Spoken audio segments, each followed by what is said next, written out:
Oh, anong ginagawa mo dyan? Ba't ka nagpo-push up?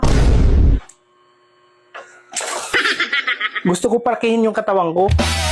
Alam mo, naligaw ka na naman ng landas. Bakit ka naman palakihin yung katawan mo? Alam mo kasi, yung katrabaho ko, ang ganda na ng katawan niya. Kaya ngayon, ang dami niyang babae. Kaya naman pala ginaya mo. Mali ka na naman ng direksyon sa buhay. Bakit ako mali ng direction sa buhay?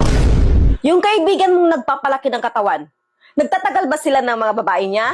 Mga ilang araw lang, naghiwalay sila agad. Di ko alam kung bakit gagaganon eh. Kasi, abnormal ang kinalabasan ng pagpapalaki ng katawan niya. Ang dami mong alam.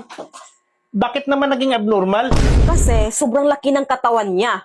Ang kanya, sobrang liit. Kaya abnormal ang kinalabasan. Kaya iniiwan siya ng mababae niya. So ano pala ang dapat gawin?